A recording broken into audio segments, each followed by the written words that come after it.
welcome to Slavery and Its Legacies, a podcast of the Gilder Lehrman Center for the Study of Slavery, Resistance, and Abolition. Slavery and Its Legacies interviews visiting scholars, activists, and others about their contributions to the understanding of slavery, past and present, and its ongoing role in the development of the modern world.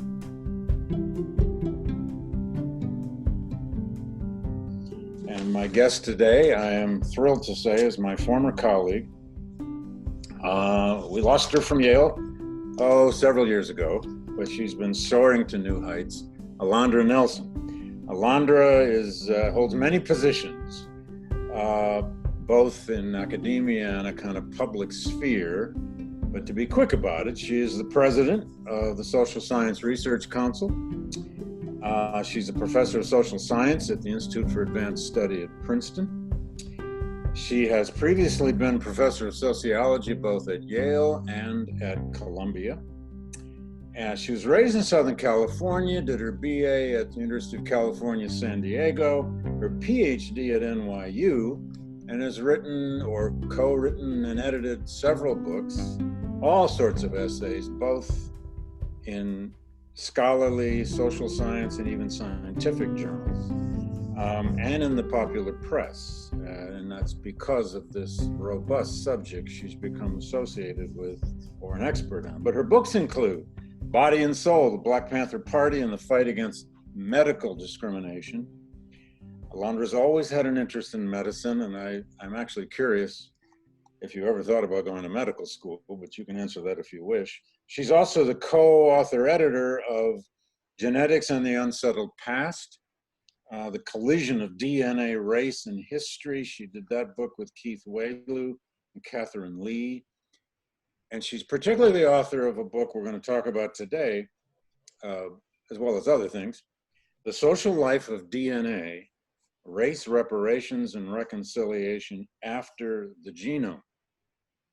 Now, I want to say too that Alondra has become a major voice, international voice, on this question of the use of genetics to understand roots.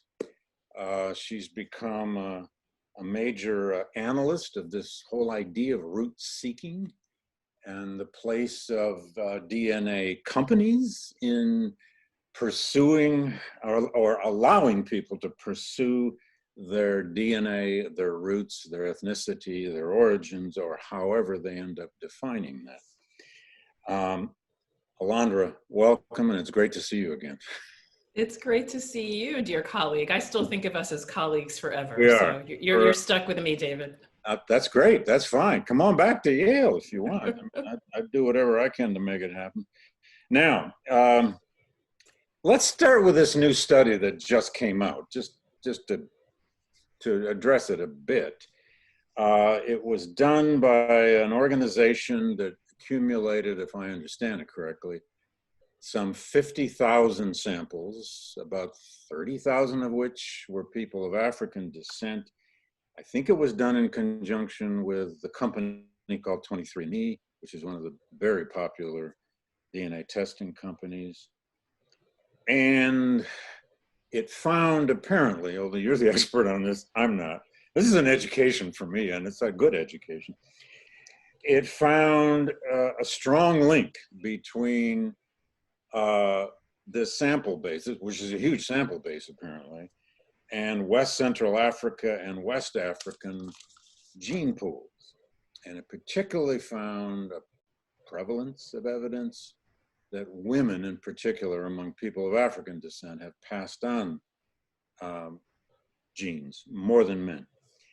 What essentially is the finding of this study, which just was written up in the New York Times a week or so ago, and you were quoted all over it as the expert from outside the study. You were not involved in the study. And of course, in the title, which captures the reader, it said this is a major study helping us understand the legacies of the brutality of slavery. How so? Yes, so many questions there. So right. Let's go. So I guess so this is the study by Micheletti and Mountain, Joanna Mountain, who was one of the first employees at 23andMe. She was a biological anthropologist at Stanford before helping to really get that company off the ground. And the study is the genetic consequences of the transatlantic slave trade in the Americas. And so there are a couple of things that are new here that are worth, I think, giving credit where credit is due. And it really was around the careful phrasing in the paper. We can put aside the media coverage, but the paper said things like,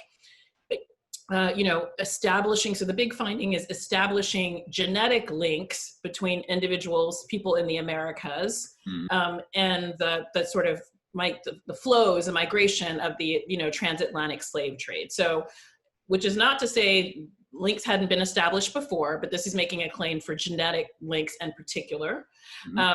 They use phrasing like, this issue has been underexplored with genetic data. They don't say it's never been explored before.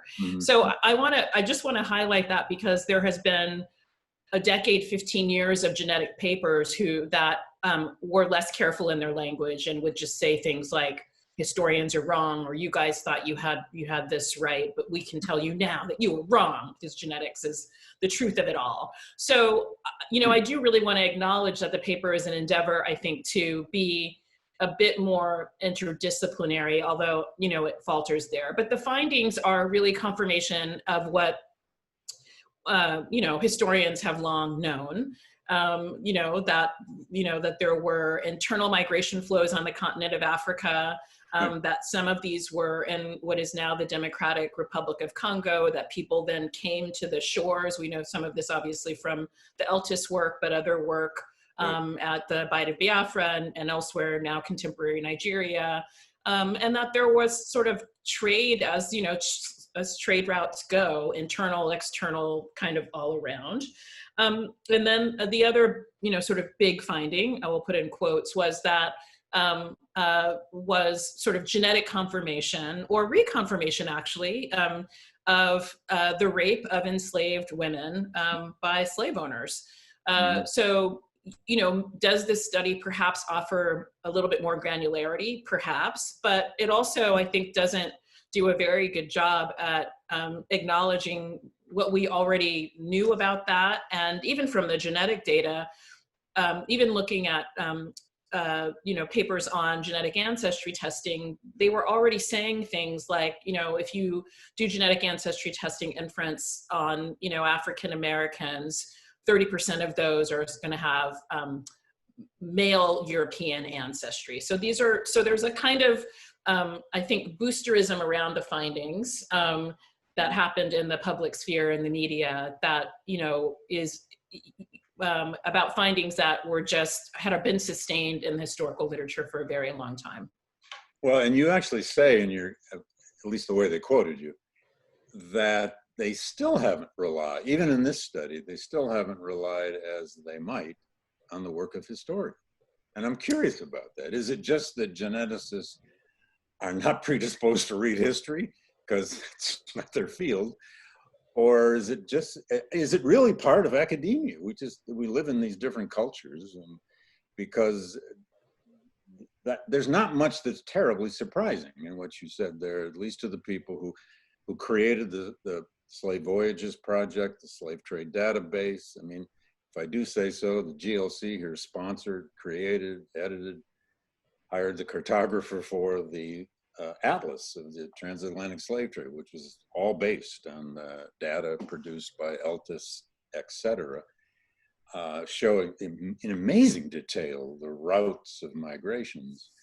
However, genetics can bring to this something historians can't do, but historians can bring to it something geneticists can't do. It's just remarkable that they don't seem to talk to each other. It is quite remarkable, and it's remarkable because, as I try to, part of what I try to do in the social life of DNA is to tell a kind of origin story for this kind of work, or what this work could be. And that you're begins building a bridge. You're in effect kind of making a bridge between these two worlds, because you understand. Exactly. Well, I try to understand them both. I think, some geneticists might quibble about technical things, but you have the example of the African burial ground, which is born as an interdisciplinary project that includes people who know how to do radiocarbon dating and genetics and historical research and analyses of teeth and bone and the like.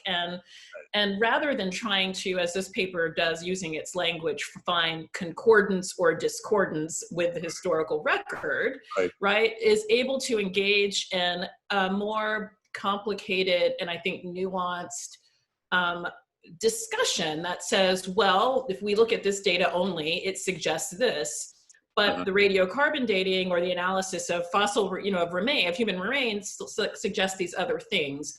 That I think gets us to a place of kind of open, ongoing kind of debate and conversation, as opposed to a kind of intellectual gesture around closure. Like, we have discovered, we have resolved, we have solved. And so part of it to all of this. Exactly. And so part of it is how academia operates. Part of it is, I think, about the different epistemic cultures of science versus kind of history work that's more interpretive, which is like, that's an interesting finding. I can see where that puzzle piece fits here, but that actually opens up other questions around here and there. And so I think the work in the paper around concordance and discordance, I think is leading towards closure. That's, I think, uncomfortable for those of us who do work that's a bit more interpretive and understands, even as geneticists understand, there's always going to be more work. Yeah. So I think that it's also a lost opportunity. The citation, the citations to history and the engagement with history is certainly lacking for anybody who does historical work. You're not going to be satisfied with these citations in the way that historians read, or scholars read footnotes. And indeed, the citation around the paper does, I think, another thing to give credit where credit is due. The paper uses the phrase in a couple of places, the rape of enslaved women. So there's not like, it's not called gene flow, or, it's not called, it may be called that, but it's also explicitly called the rape of enslaved women, what's happening, as a kind of part of explanation for what's happening with the genetics. But that's the citation to that work is about the global sex trade after the fall of the Soviet Union, right? It's to a book called The Natashas. It's not to Jennifer Morgan's Laboring Women or Marisa Fuentes' Dispossessed Lives. All of this very rich work on slavery and sexual violence and rape and sort of what that meant. So there's a missed opportunity there just in the citation practices, but there's also a missed opportunity, I think, in the way that we pose questions. So if the question is concordance or discordance, confirmation or refuting what exists, you lose the opportunity to sort of ask new questions. And arguably, we'd have to see, because this didn't happen. A set of historians who were particularly expert in some of the issues being raised here might have posed different questions of the data than the geneticists posed to them. That would have actually, I think, brought truly new findings, more than the sort of the kind of novelty that was exclaimed here. Right, great. I want to come back to the African burial ground, because it's one of you have many examples in your book, but it's one of the big ones. But for our somewhat broader audience out there, and we are reaching a broader audience, let's go back to at least to the 70s here, the history you develop in your book, Social Life of DNA. Especially to the Roots phenomenon. And a quick anecdote here. I'm a lot older than you, but I was a high school teacher when Roots came out in 1976. Everybody I knew owned that book, right? Whether they read it or not. It was one of the classic examples of a book. It was a world bestseller, not just a US bestseller. It was an international bestseller. Incredible. And then the film series comes literally a year later. Amazing. And I was a high school teacher in Flint, Michigan, in a very interracial high school that had every problem a city could throw into it during the week that Roots played. That is a riveting memory to me because of all these kids, all these, these 16-year-olds and 15, 17-year-olds discovering slavery through Kunta Kinte and all the rest of these characters. Part of the genius of that show and the book was the characters, the people. However, the phenomenon that kicked in, of course, which is your story here, is the genealogy revolution.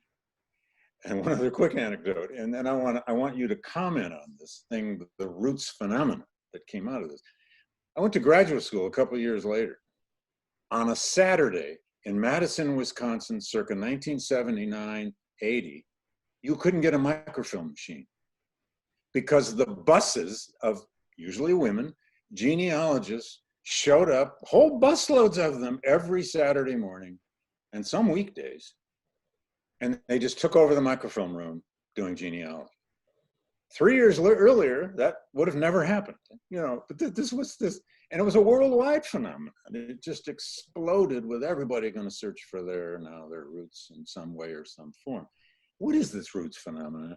And how much did Alex Haley actually play a role in that to begin to create the audience for what then is going to come later, especially by the 90s, with the root seeking?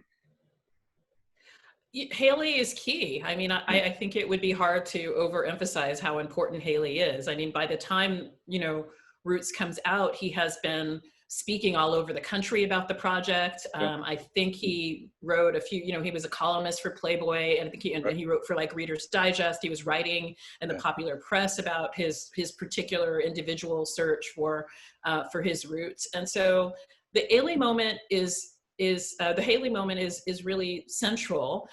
You know, but there are all sorts of other things that create a kind of perfect storm. I think it was important that the book came out at the bicentennial of the country, at a moment where there was a kind of national reckoning, prior moment of reckoning from the one we're in now. And the first Black History courses were being created. Yes, exactly. We were a course called Black History in the high school I was at. Most of us didn't know what we were doing, but there it was. We were all trying to teach this, and suddenly this show was on every night. So go ahead. Sorry. Yeah, so there was that piece of it. Then there was the, for me, this is one of the last moments in which that kind of national conversation through media can happen, because by the time you get to the late 1980s, you start to have, the 80s, start to have the kind of splintering of media. So now that we all now have 200 channels and you're, streaming things and experiencing media asynchronously, you're binge watching it, you're not binge watching it. Here was a moment with a new form of media. So, and the new form was the miniseries. So this was actually so part of the attraction or the appeal, network television miniseries, right? And it was 8 days, which was a lifetime in network television, moment where we only had 3 stations. So so that was really important. It wasn't quite the fireside chat of radio, but it was pretty darn close. Everyone was watching it. With your family, right? I remember watching it, and it was, my parents were, they sort of policed our television watching. We certainly were not allowed to watch 2 and 3 hours of television a night, stay up until the 11 o'clock news came on. But, this was a special occasion. It was kind of like, Christmas break, all the rules were suspended until, for a little while. So we knew in our family that, and I was probably like, in first or second grade, third grade, something like that. So we knew that as children that this was something kind of special. And also, my parents also we didn't really kind of watch TV as a family necessarily, but it was really this kind of expectation that everyone should kind of observe this. And I think for those who were younger than us, I mean, this was not a time where there were a lot of Black people on television, taking the center of the kind of media space in that way. So it was an important moment in so many ways. And then there was all of I reference it a little bit in the book, but you might remember, there was all the kind of kitsch around the moment. So how, we knew it was a fad. Alex Haley was on every magazine, every television conversation, newspapers, but then the kind of family tree genealogy, fad went everywhere. So there were coloring books and lunch boxes, and you could get, kind of family tree decals you could put on the wall and kind of trace your family. It was almost like the Beatles of the early 60s. There we go. I think so. It was a moment that really kind of captured everyone's attention. Certainly, I mean, by the time we get to the Reagan years, you don't really think about genealogy in that same way. But I think by that point, the fad maybe had subsided, but the sort of attraction of genealogy had really sort of taken on its own force by this time. And then came, not too long after this, the first testing kits, right? The first attempts at even beginning to monetize this. And that introduces you have 3 or 4 really major characters in your book. And I love the way you wrote the book, because it has a lot of people in it. Rick Kittles, he's a fascinating figure. Say a bit about him and who he is, what he becomes. He's the scientist who becomes the sort of public face of this. Yeah, so Rick Kittles is fascinating in a lot of ways. I mean, he's an African-American geneticist, one of a handful of folks who have that title, but also really understands himself to be a kind of civil rights activist, a cultural activist. And, as a graduate student at George Washington, where he finished his PhD, was already involved in debates at the Smithsonian Natural History Museum around how the sort of past, the archaeological past, the ancient past of Africa should be represented, and was, before he even became, received his PhD, was traveling in genealogical circles. So he would be one of the few men, and certainly young by often many decades, in these communities of genealogists in Chicago and in Washington, D.C. as well. So interesting kind of character. I think in the kind of early 20th century parlance, we'd call him a race man, very important to him that his work in genetics was, working toward or for the good of the race, however one might, define that. And the good of the diaspora, right? And the good of the diaspora. Yeah. Absolutely. Absolutely. And so Rick is a graduate student, is one of the kind of few people trained in genetics working on the interdisciplinary African burial ground research project. So he's a central figure that goes from the early study of DNA to answer historical questions. I mean, one of the things that I think is important for the United States case is that the use of DNA and historical projects really begins with questions about slavery. So you've got the early paper on Thomas Jefferson and the Y chromosome of the Jefferson male line, and whether or not despite the fact that Annette Gordon Reeds had already told us this was the case, whether or not there was a relationship between. Took a second book to convince him. It takes 1,000 manuscript pages to in one DNA marker. You weigh those against each other, and so at the African burial ground, it was really, I guess, part of what I try to capture in the book and with Rick is that how much of this was really pioneering and cutting edge, and that you have, sort of mostly Black scientists, social scientists, trying to take these new technologies to answer these kind of older questions. And so Rick is a figure because he's a very junior scientist, but as we know with our graduate students, the junior scientists, the junior historians bring the new stuff to the table, the new ideas, and he brought new techniques to the table. And then he decides that he wants to make this a more large, so what was happening at the African burial ground were, it was formerly called- Discovered in New York. Discovered in New York, 1991. In a construction project. In a construction project. And I often will say, as you mentioned, I'm from Southern California, the kind of cultural resource management regulations are so strong in California. If you had the evidence that we had that where they wanted to do this construction was basically sitting on top of a construction site, a cemetery, you wouldn't have been able to proceed in a place like California. But here, people get started, the backhoes get going, and they're pulling up graves. And so things stop, and then it becomes a research project. New York is all about real estate. Yes, clearly. Yes. All anyone needs to know. Clearly so.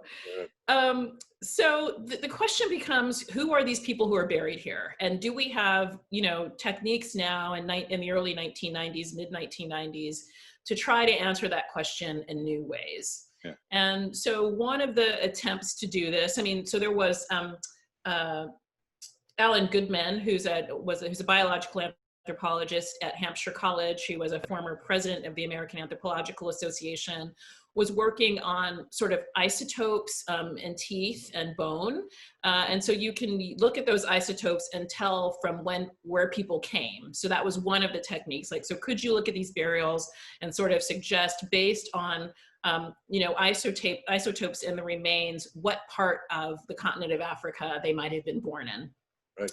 And then there was also the idea that one could use genetics. Could we kind of create a reference database of contemporary African DNA? And, could we get from, samples, genetic samples from the remains, a few of the remains that are excavated from the burial ground, and compare them to the reference database and make some kind of large inferences. These were like, the sort of inferences were things like Gold Coast, kind of like, thousands and thousands and thousands of miles of, right. Large swaths of land, and large kind of historical swaths as well. Mm-hmm. And so that was the first endeavor. And, Kittles wants to really scale this to make it available to more people. He also wants to make it a business. And there actually becomes a break with the team that was led by Michael Blakey, the distinguished biological anthropologist now at the College of William and Mary, who had been at Howard, in part on this decision of Rick's to break away and to also start this as a commercial enterprise. Right. And that enterprise that he starts is called African Ancestry. And it is one of the very first companies, direct-to-consumer genetic ancestry companies in the world, and one of the very first in the United States. That's when the monetizing of this process really began, right? Yeah, in the early aughts, yes. Right. Okay. Go ahead. Yeah. So that's Rick, and so now this company is this company starts in 2003. There were, I think, 3 or 4 companies around in 2003 in the U.S., including Family Tree DNA. 17 years later, that company, African Ancestry, still exists, still growing strong, and Family Tree DNA still exists. So it was really a founding company. It was and is pioneering work. Mm-hmm. One can have lots of complicated things to say about what the work is and does, which we can certainly talk about. Sure. But he's an interesting and important figure. Oh yeah. Well, and so was Michael Blakey, who, I don't want to just dwell on the personalities here, but that African burial ground, as you well know, when you develop in your book, was a complicated process. First, to finally stop any construction, and with the finding bones. First, they went to college. It becomes a national landmark, and then part of the National Park Service, and now it is a site preserved. At least part of it is, and it has a museum. Which, as I recall, I've been to the museum a couple of times. It is a museum that is about the African burial ground, but it is also very much about the process of the genetic testing. It's a museum about the forensics of what was done with all these bones, as much as it is the history. And it tries to get at their findings, which, of course, in the end, are never quite what everybody expects or wants. They never did really find, did they, that the prevalence of the people buried here were from such and such a ethnic group or region? Yeah, the funding from the federal government stops effectively. So, yeah. I think the project is really incomplete. And, the question, so the remains are at Howard University. Right. Fatima Jackson, who was also working on the African burial ground team, is now at the Montague Cobb laboratory at Howard. And I think her and her team continue to work on those remains. But the sort of federal investment in the project, ceased to be the case. And so it remains a little bit incomplete. But, I think it's an open question whether or not we can infer, not know, well, I think let's say infer rather than know, a lot more, because the technology is so much more advanced. So in the case of the African burial ground, there were attempts to sort of get kind of viable samples from some of the remains, and it was impossible in that moment. It may be possible in this moment to do that. Could you talk a little bit about your own method and how you researched and wrote this book? it's fascinating to me because it's partly the great tradition of participant observation, which for social scientists is a lot of what you do, but it's other kinds of research too, including genetics itself. Say a word or two about this, your own method in coming, because you went out and lived this story, in effect, as a scholar.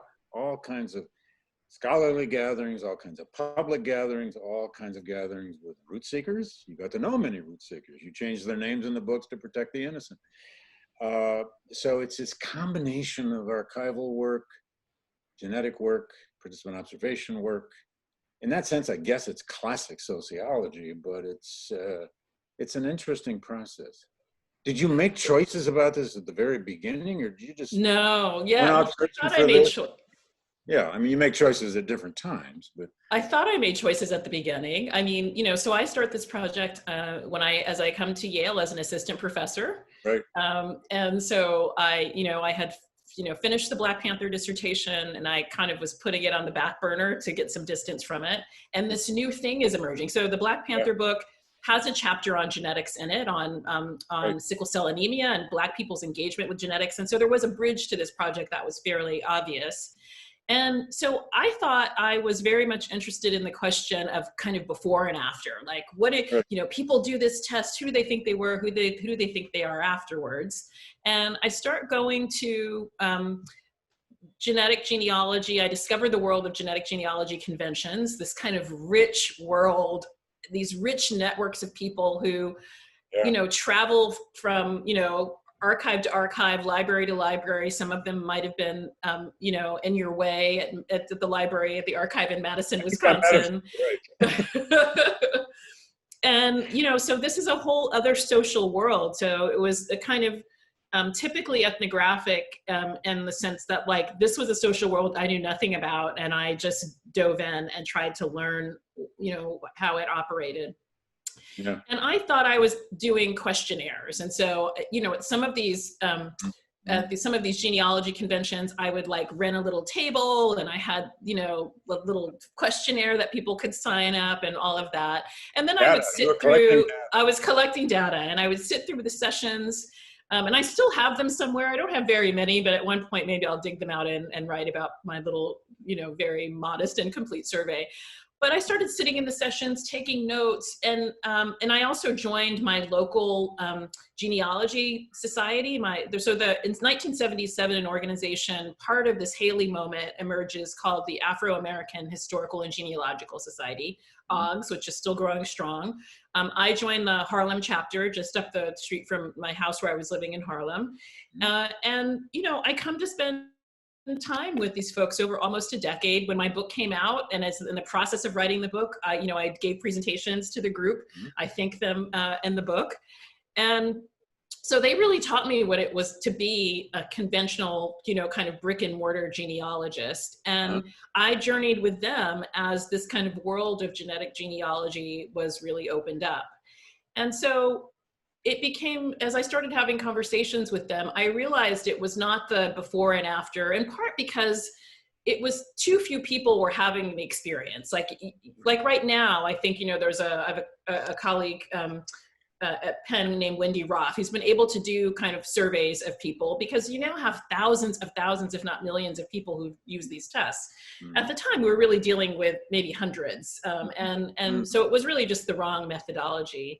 And so I became interested in why people use the tests, and I started actually following the uses of the tests rather than as I was following the people. And so the concept of the social life of DNA is really, what do these tests mean to people, and what are the social worlds and social uses to which they put the test results? That process must be what gave you, your empathy for all of these folks who were doing this, because you could have taken a higher level scholarly approach to this and occasionally just pointed out, you know what,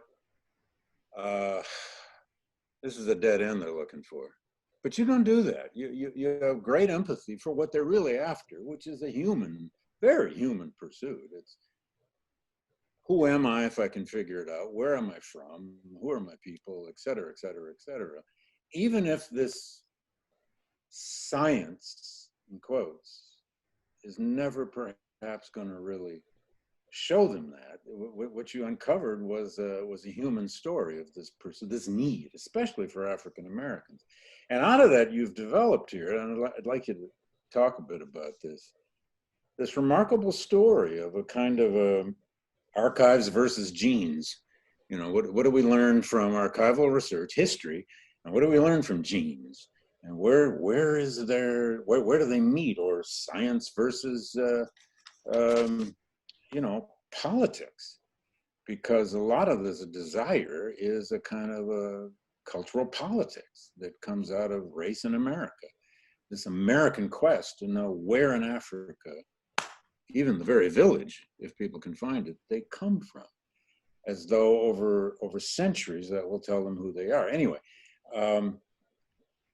that to me became that along with the idea of reconciliation became the heart of your book. This collision between science and the politics of identity, which is too easy sometimes for us to just dismiss as the twain will never meet. The twain will never meet, or one confirms or corrects the other. And right, you know, right. I think what I saw again and again was maybe the pendulum would swing one way or the other, but it was always swinging, and that there was all of this kind of, complexity in the middle.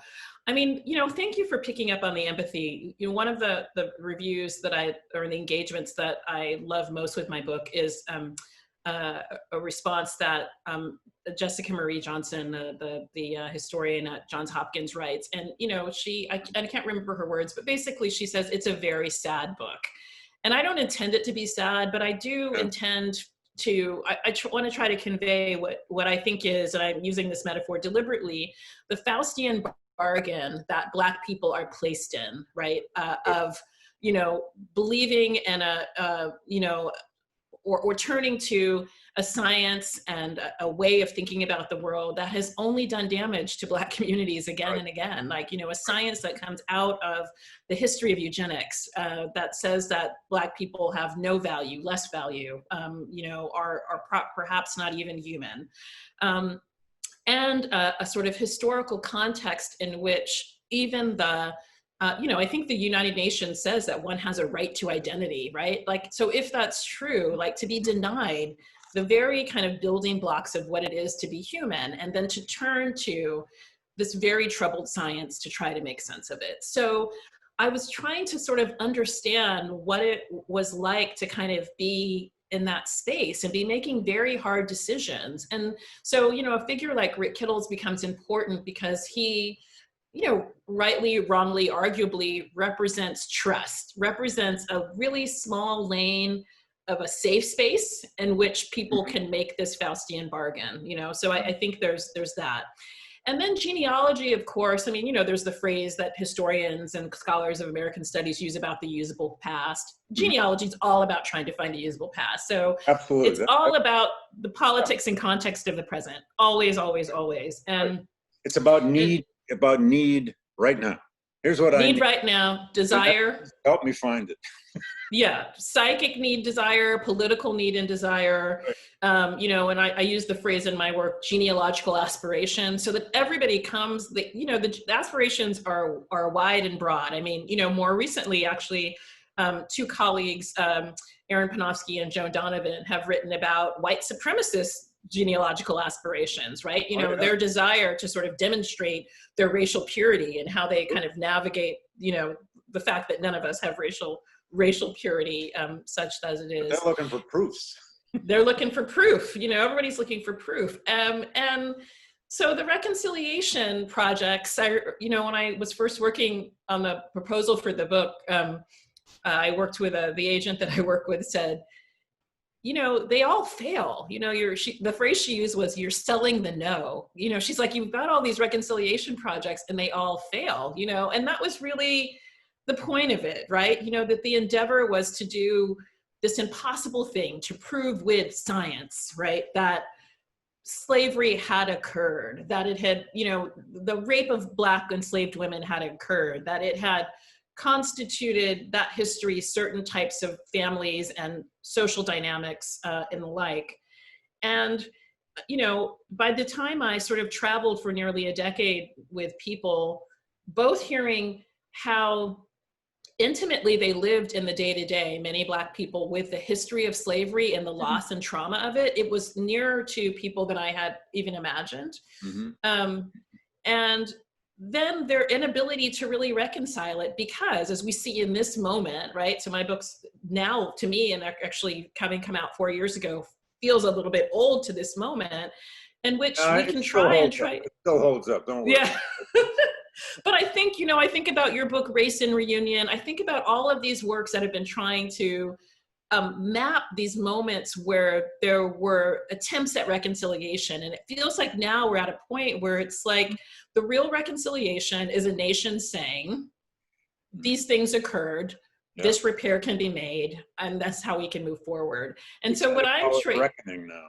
We call it reckoning, as though we're waiting for the result of a reckoning. And I mean, it never quite happens, even though we want it to happen. Go ahead, sorry. Yeah, no, but so I think, so the reconciliation projects in my book, one around slavery reparations that begins in 2004, others around trying to resolve family issues, stories that one knew about the family, you know, they never quite get resolved, because the real issues, what's really at stake, are issues of justice and redistribution of power and resources. And, you know, science, even, you know, to the extent that genetic genealogy, you know, is science, it's fuzzy, murky science. And, you know, certainly science itself is not going to resolve these political issues, social justice issues, and the like. But again, in your book, you develop this through real human beings. I'm remembering the woman you chose to call Pat. I mean, there's several of these.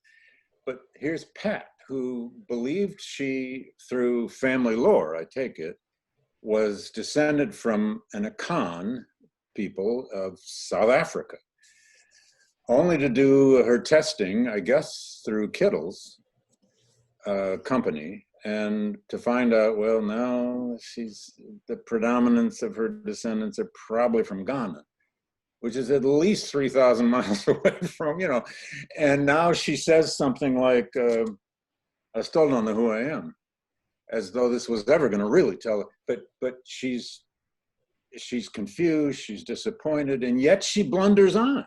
She now identifies as both, which, why not? That's as close as she may ever get, so be it. You know, it's like, but here's, and this is an educated woman. This is not just somebody out on the fringes of society somewhere. I also love the example you have, I don't remember the name now, but I don't think it was Pat, it was somebody else who calls up her grandmother and says, we found out where we're from. The grandmother says, oh God, don't give me that. We're from South Carolina, which I thought was a great answer. You know, it's an African-American woman saying, I know where I'm from. Don't mess me up, you know. But that's the human story here. And it goes back to this idea of what Nathan Huggins, my dear old friend at Harvard, once called the rupture.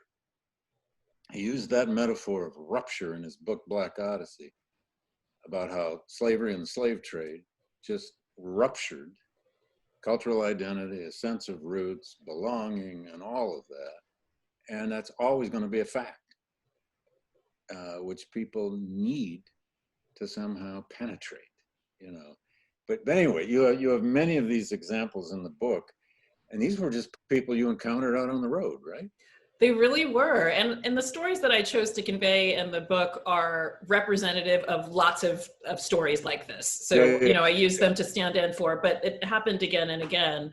And Pat it was actually the Khoisan in South Africa, one of the sort of click language groups. No, it's fine. But you know, I think one of the things I wanted to say about the American Journal of Human Genetics paper that we began with is that I think was important for people to know is that it is a big data set, 50,000 plus. The, you know, lion's share of that data comes from 23andMe.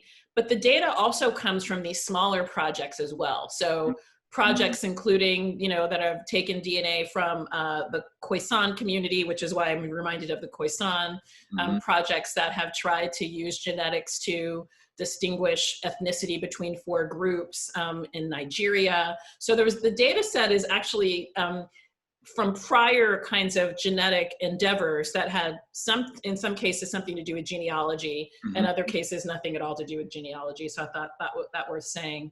And so you do find, people like Pat who, I guess I should say, the folks that I write about, because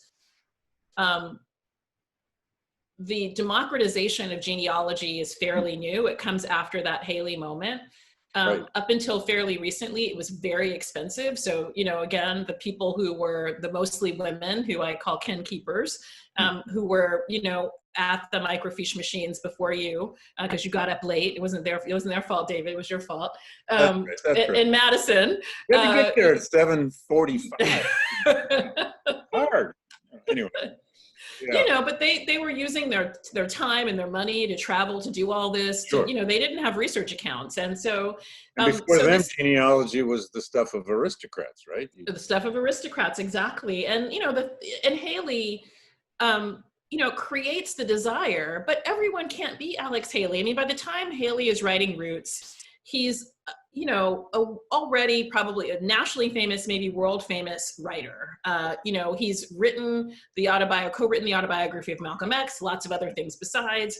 So the access that he can get to places like Lloyd's of London, that he can get when he travels to West Africa and, wants to talk to people, is unlike anything else anyone can accomplish. And so he creates this moment, this happening, we might say, in 76 and 1977, but no one else can really do that. You can try, but it's hard to approximate Haley's, mobility and the worlds that he tried to sort of bring together in his root seeking. And so the people that were these early pioneers were were mostly fairly well educated, or mostly, middle to upper middle class. And so they were, they were not, dupes. They were not, I have colleagues, I think, who work in the field of thinking about race and genetics, the sociology of these things, who I think would have wanted me to make a kind of false consciousness argument, like, these poor people, operating against their own best interests, it's a pitiful situation. But, some of the people that I engaged with were scientists, and some of them had master's degrees and PhDs, and they were the ones that would say to me, what about Tuskegee, and what about eugenics, and how do I, who had thought this through, sure. and still made the decision to engage in, this kind of commercialized science. Well, on that count, let me ask you, what about the monetizing of all of this? I mean, I don't know. I think you say by 2010 there were some 38 companies doing this. Now we have television shows, several of them, one of them hosted by a good friend of ours. Yes. And and there's the performative quality of it, there's the reveal moment and all of that. It's become really a kind of ritual television, or even a ritual performance without television. What about all that? Is this just a natural sort of evolution of this business? And it is a business, God knows. It's very much a business. So I think it's my answer to that question. I guess that's... Yeah. The answer to that question, I think, for me, is changing over time. So, one of the things that has been important to Rick Kittles, is that he, and his partner, Gina Page, I should say, who is his partner in the business, is that they don't keep the data. And that you test with them once. They claim that their tests are slightly more expensive than some others might be, in part because they don't keep the data. Then you've got companies you've got a kind of one-off thing you can do with African Ancestry. Then you've got companies who basically have subscription models, right? So you pay them once for the test, maybe, and then you then they'll have a new algorithm or a new bigger reference database that can offer you some new insights, but you've got to, pay again to get access to these new insights. But you'll notice in a company like 23andMe, if you remember when the company first emerged, the tests were quite expensive. They were $1,000, $999. Occasionally you could get them a little cheaper. Now it's not out of the realm of possibility to get them for $199 to free, somewhere in that window. Indeed, some of the testing that was done they were very public about this. Joanna Mountain has been great about being fairly honest about the constraints of the reference databases at 23andMe. And, how a study like this is made possible with, African-American data in the reference database is because 23andMe partnered with the National Urban League and other organizations to give tests for free to African Americans who were not using their database. But the tests now have gotten cheaper at 23andMe and elsewhere because you might recall a couple years ago, there was The Economist had a cover story that was called "Data is the New Oil," meaning Yeah. So data is the new oil, and that applies to genetics as well. And so, I think we're at a point now with the kind of use and circulation of data that what the companies, what you're paying for barely covers, if it covers at all, what they're testing. What it does is bring more data into their databases, and that larger aggregate data is where I think we now know the money really is. Yeah, and to what extent have people studied, well, you have, the results of this and its impact on the social attitudes of the people paying for this? I mean, do they get pushback? I mean, do they get a lot of consternation among some of their customers when they don't find their village, either in Ireland or Ghana, or they don't find exactly who they are and what they are? Or is it just a process that allows people to try? I couldn't help one. I've never done it, so I don't claim any knowledge of it. But I'm wondering, how are people, and there are vast numbers that have done this now, how are people reacting? If they find out they are 25% this and 38% that and so on and so forth, is that just an end in itself for most people? Yeah. Yeah, I think it depends. So it depends on the genealogical aspirations that make them take the test. So, for young people, people in their 20s, maybe it's just about part of their whole quantified self-identity, right? So you count your steps on Fitbit, you use your iWatch to monitor your heart.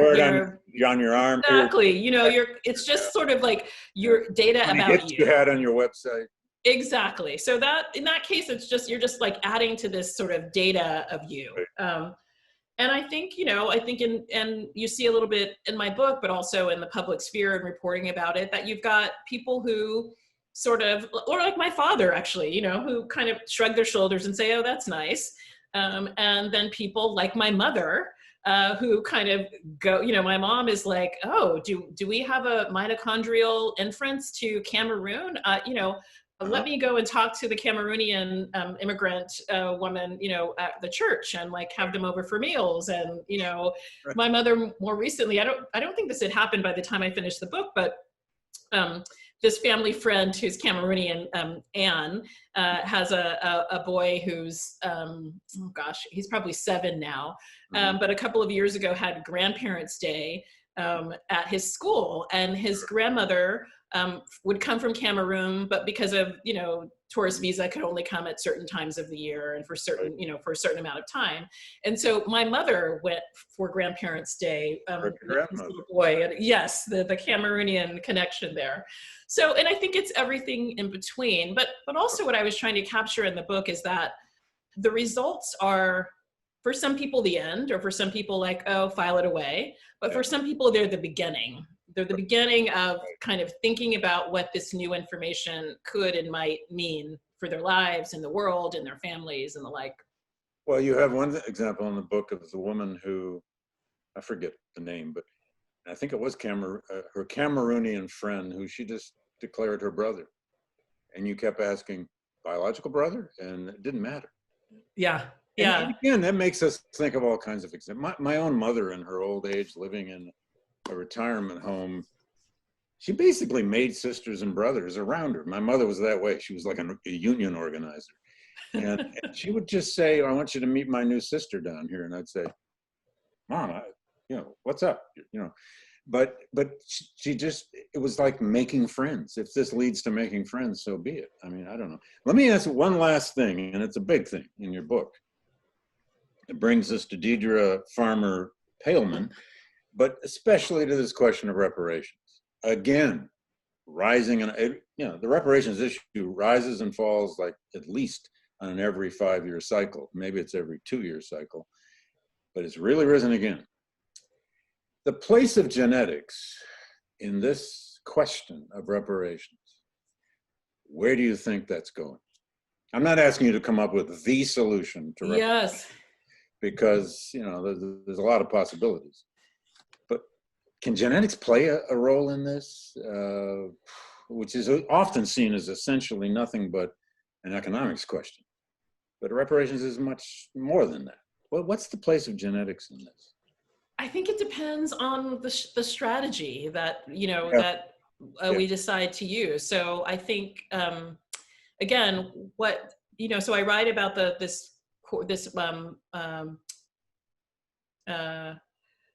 I write about a class action suit, Right. Deidre Farmer Paleman et al.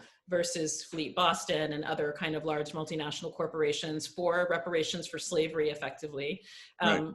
Really important to note that Black women have been so much in the leadership of reparations movement. So not only Farmer Paleman, Queen Mother Audley Moore, who Ashley Farmer's writing about now. I can't wait to read that book. And so this is a continuation, as you said, of a long conversation. But the strategy here is to use the very contract law logics of the US against itself. So we know from earlier cases that, other legal doctrine says that the executive branch can't sue itself. So you can't pursue reparations that way, but you can use, tort law. You could try to use tort law. And so if the strategy is to use tort law, I don't know, genetics inference might have reached a place, or you might be able to find a plaintiff or working with genetic genealogy help you sort of enrich our understanding of kind of conventional family trees and family genealogies, such that you can find the sort of lineage that a tort court would need to sort of say, yes, Lloyd's of London, CSX owes your family, X. But I think that we're moving in a different direction. I mean, one of the things that's been interesting talking about that case when traveling to talk about the DNA book has been that people who I think have in the audience who've not been, I think, particularly sympathetic, perhaps in the past to cases of reparations, find it a very interesting puzzle, because it is a puzzle. So, you do have people saying, here, we're providing data.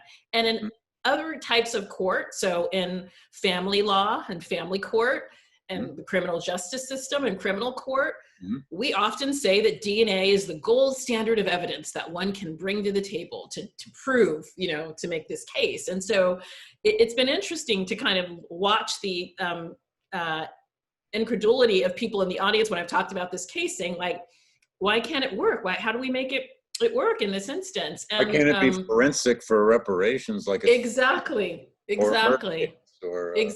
So some of it is about, these companies and in this case, they're using African Ancestry, are making claims, this is population genetics. The court really is engaged in a conversation with the kind of liberal individual, of American law and of American society. So there's a kind of scalar misalignment, but I don't think one that couldn't be overcome.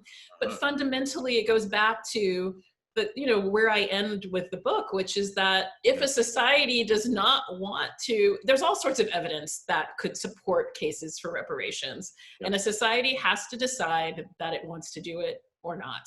there will never, you know, there's never going to be the kind of ultimate evidentiary bar, the ultimate forensic bar that we will, you know, meet and surpass. Yeah. Either a society is willing to reckon with its past and what was taken from people who helped to build this country, or not. The models are all there. We've discussed this for decades and decades. I mean, we being the culture. The models are all there. You can use the model of apology. You can use the model of lawsuit, class action lawsuit. You can use the model of legislation. You can use the model of you know, education. There's always been these models, but it takes a political will that has never been ultimately discernible in this country. It's possible that the current reckoning may lead there. Who knows? But it would be interesting that if genealogy could somehow be employed in a trustworthy way, I mean, a consensus way, to say these millions of people are truly descendant of the slave trade or of slavery. These thousands or millions may not be, but I'd hate to have to adjudicate Yeah, I mean, I just that one argument last or that point. settlement, you know? Yeah, but one last point where it can be, you know, we don't, you know, I think we take it on national scale or world historical scale for obvious reasons, but there are communities that can do this as well, right? So, you know, the City Council of Chicago sort of passed some reparations legislation. Georgetown University, that case has been fascinating to watch. I mean, you know, genealogy is being used there, both conventional genealogy, genetic genealogy, to find out who the families are. This is the, you know, the work of the descendant communities, Richard Cellini, an alum there. And, you know, there was a, you know, as you said, it depends on their different models. And the model there so far has been legacy admission for the descendant families and, you know, perhaps something more. But, you know, there are kind of small ways and big ways that reconciliation can be accomplished. It's not unlike the monuments question. There's a sense in which all monuments, almost all, are local. They were created out of some local local societies, local, exactly, except possibly you know, the Lincoln Memorial or those Confederate statues in the U.S. Capitol. Those aren't local. That's not national. Anyway, but that's another story. Daniel tells me we've run out of time, which is unfortunate. But what a fascinating book you've written. What a fascinating topic you've developed, partly out of your own quest to understand this, and then the way you wrote this book. And I must say again, I found the way you constructed this story absolutely engrossing and effective, and just laced with this kind of empathy for people on both sides of this. You don't really condemn anybody, even the monetizers. And I just found that remarkable in a subject that is so potentially fraught. So, Alondra, thank you for doing this, and let's do it again on whatever you're doing next. I would love it, David. Thank you so much. As always, the Gilder Lehrman Center welcomes contributions from those who support our work and mission. To give, please go to glc.yale.edu and click on Donate, or email the Gilder Lehrman Center for more information.